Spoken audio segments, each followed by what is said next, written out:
বিশেষ তিথি এসে উপস্থিত হচ্ছে, যেটাকে আমরা সবাই অক্ষয় তৃতীয়া বলে জানি।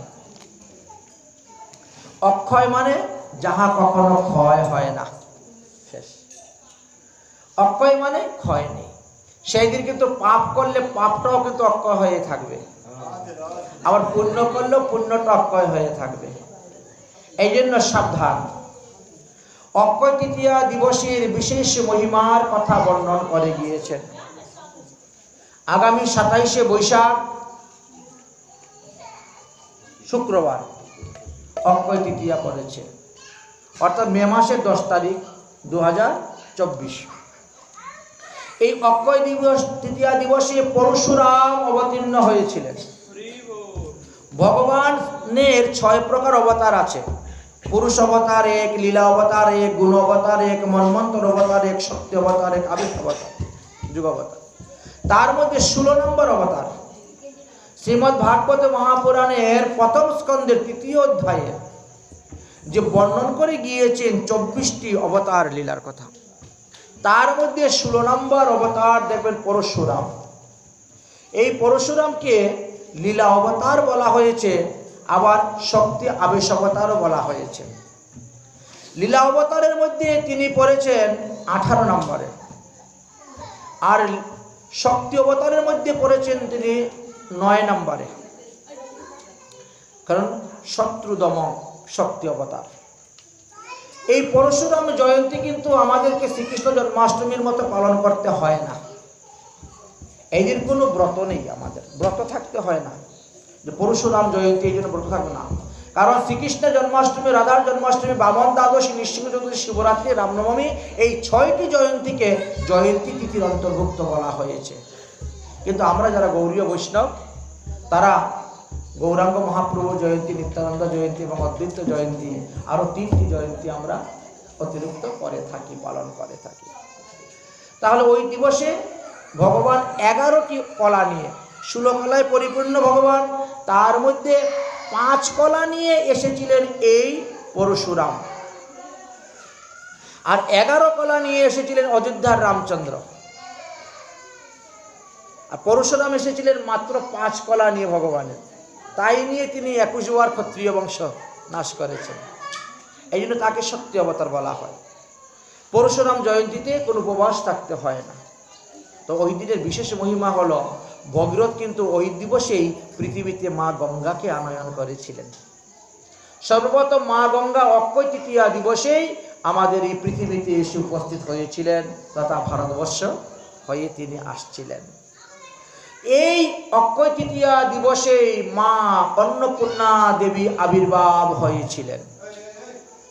এই অক্ষয় তৃতীয়া দিবসেই দ্রৌপদীর বস্ত্রহরণ হয়েছিল।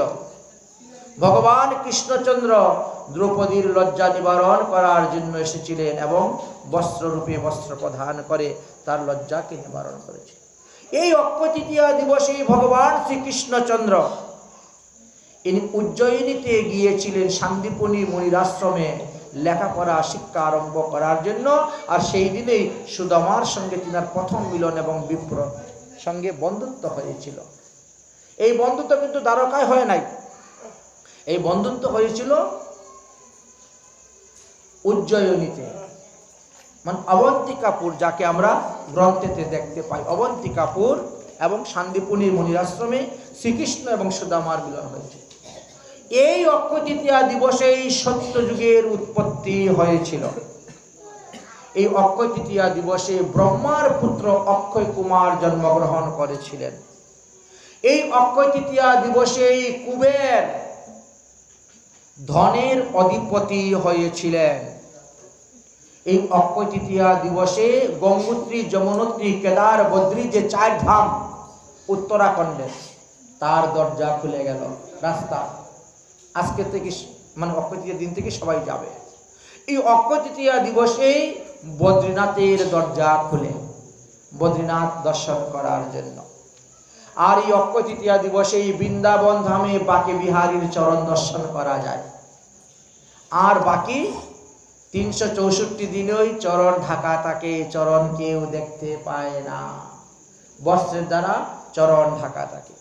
এই অক্ষয় তৃতীয়া দিবসে মহাভারতের যুদ্ধ সম্পূর্ণ হয়ে গিয়েছিল। এই অক্ষয় তৃতীয়া দিবস স্বয়ং সিদ্ধ মুহূর্ত, যদিও এই মাসের মধ্যে গৃহ প্রবেশ নাই, বৈশাখ মাসে গৃহ আরম্ভ নাই, কিন্তু অক্ষয় দিবসে যদি কেউ ইচ্ছা করেন গৃহ প্রবেশ করতে পারেন, গৃহ আরম্ভ করতে পারেন, যে কোনো শুভ কাজ করতে পারেন, কারণ অক্ষয় তৃতীয়া স্বয়ংই শুভ মুহূর্ত প্রদান করবেন। তিনি এতটা শক্তিশালী, এতটা ক্ষমতা সম্পন্ন। এই অক্ষয় তৃতীয়া দিবসে যে কোনো কার্য যদি করেন আপনার শুভ, অক্ষয়, অভয়, অমর হয়ে সেই কাজটি থাকবে। এই অক্ষয় দিবসে এই চন্দন যাত্রা শুরু। আমাদের 12 মাসে 12টা যাত্রা হয়, তার মধ্যে অক্ষয় দিবস থেকেই চন্দন যাত্রা। মাধবেন্দ্র পুরীকে সাক্ষাৎ স্বপ্নে আদেশ দিলেন, যাও তুমি গিয়ে মলয় চন্দন নিয়ে আসো নীলাচল হইতে। মাধবেন্দ্র পুরী শ্রীধাম বৃন্দাবন থেকে রওনা হয়েছিলেন নীলাচলে এই চন্দন নিয়ে আসার জন্য। সাক্ষাৎ ভগবান গিরিরাজ গোবর্ধনধারী স্বপ্নে আদেশ দিয়েছিলেন। এই অক্ষয় তৃতীয়া দিবসেই এই চন্দন যাত্রাতে মাধবেন্দ্র পুরী ওই ক্ষীরচূড়া গোপীনাথে ওখানেই চন্দন দিয়ে দিলেন। বৃন্দাবনের ঠাকুর বললেন, আমাকে ওই গোপীনাথের গায়ে চন্দন দিলে আমি এখানে শীতল হয়ে যাব, ঠান্ডা হয়ে যাবে, আমার তাপ দূরে যাবে। এই অক্ষয় তৃতীয়া দিবসেই জগন্নাথ দেবের রথযাত্রার কাজ আরম্ভ হয়, রথ তৈরি করার অক্ষয় তৃতীয়া দিবস থেকেই আরম্ভ হয়ে যায়। এই অক্ষয় তৃতীয়া দিবসেই ব্রহ্মা সৃষ্টিকার্য রচনা আরম্ভ করেছিলেন। এই অক্ষয় তৃতীয়া দিবসেই বেদব্যাস ভাগবত রচনা আরম্ভ করেছিলেন। এই অক্ষয় তৃতীয়া দিবসেই সূর্যদেব দ্রৌপদীকে অক্ষয় পাত্র দান করেছিলেন, যেটা দ্রৌপদী না খাওয়া পর্যন্ত তার অন্ন ফুরাবে না, সবাই অন্ন খেতে পারবে। এই অক্ষয় তৃতীয়া দিবসেই যজ্ঞের উপাদান স্বরূপ জব সৃষ্টি হয়েছিলেন। আমরা জব ধান লাগে না, তর্পণ করতে গেলে জবের প্রয়োজন, তিলের প্রয়োজন, বা শ্রাদ্ধাদি কার্যে বা অন্যান্য যজ্ঞ অনুষ্ঠান কার্যে, হোম যজ্ঞাদি কার্যে জব আপনার প্রয়োজন হবে। এই জবের উৎপত্তি হয়েছিল, তিলের উৎপত্তি হয়েছিল এই অক্ষয় তৃতীয়া দিবসকে বলে। এবং কেউ কেউ বলেন যে এই অক্ষয় তৃতীয়া দিবসেই ভগবান রামচন্দ্রের রাজ্য অভিষেক হয়েছিল। উনি 14 বছর বনবাস করার পরে যখন ফিরে আসলেন তখন এই দিবসেই হয়েছিল। অতএব অক্ষয় তৃতীয়া দিবসে স্নান এবং দানের বিশেষ মহিমা। যদি কেউ সেরকম সমর্থ না থাকে তাহলে একটা মাটির কলস কিনে 1 কলস জল ঠাকুরকে দান করে দিবেন। এটা হলো কেশব ব্রতের মাস। এই বৈশাখ মাসের এখনো তো কয়েকদিন বাকি আছে, কেশব ব্রত চলতেছে। এই মাসে জলদানের সবথেকে বিশেষ মহিমা। হরিকথা শ্রবণের মহিমা তো অপার বর্ণন করে গিয়েছেন। বৈশাখ মাসে হরিকথা শ্রবণ মাঘ মাস এবং কার্তিক মাস থেকেও সহস্রগুণ বেশি ফল, এমন মহিমার কথা বললেন। এই বৈশাখ মাসে যারা অভিসন্ন গ্রহণ করতেছেন তারা কার্তিক মাস হইতেও দ্বিগুণ ফল লাভ করতে পারবেন, মাঘ মাস হইতে 4 গুণ ফল লাভ করতে পারবেন। এই জন্য কেশবব্রতের অত্যন্ত মহিমার কথা হরিভক্তি বিলাস আদি গ্রন্থে বর্ণন করে গিয়েছেন। আর যদি কেউ সারা মাস করতে পারেন নাই, যে কটা দিন আছে সেই কটা দিনও যদি করেন আপনাদের মঙ্গল। কারণ অক্ষয় তৃতীয়া দিবসে যা কিছু দান করবে তার ফল অক্ষয়, অমর হয়ে থাকবে। ওই দিবসে একবার গঙ্গা স্নান করলে 1,00,000 গঙ্গা স্নানের ফল লাভ করা যাচ্ছে। ওই দিবসে 1 ফের হরিনাম জপ করলে 1,00,000 হরিনাম জপের লাভ করা যাচ্ছে। ওই দিবসে যা কিছু দান করা হবে, তাই বলছে অন্নদান, বস্ত্রদান, অর্থদান, ভূদান, ভূমিদান, যে যার যেমন সামর্থ্য আছে তিনি সেইভাবে দান করে যান। একটা হলো অক্ষয় তৃতীয়া, আর একটা হলো আমাদের অক্ষয় নবমী। অক্ষয় নবমীটা আমাদের কার্তিক মাসে পড়ে, কার্তিক মাসে শুক্লপক্ষের অক্ষয় নবমী পড়ে, আর এই হলো অক্ষয় তৃতীয়া। এই জন্য অক্ষয় তৃতীয়া দিবসে সবাই চেষ্টা করবেন যে একটু বিশেষ করে হরিভজন করা, বিশেষ করে ভগবান দর্শন করা, ভগবানের গুণগান লীলাকথা শ্রবণ করা, কীর্তন করা, এতে আপনাদেরই লাভ হবে। সেই আশা জানিয়ে আজকের মতন ভগবতীর কথা এখানে বিশ্রাম দিচ্ছি। যদকরম পদবষ্টম মাত্রাহীনষ্ট ইয়দ্ভবেৎ তৎসর্বকামাতাং দেবং প্রসিদ্ধ পরমেশ্বর।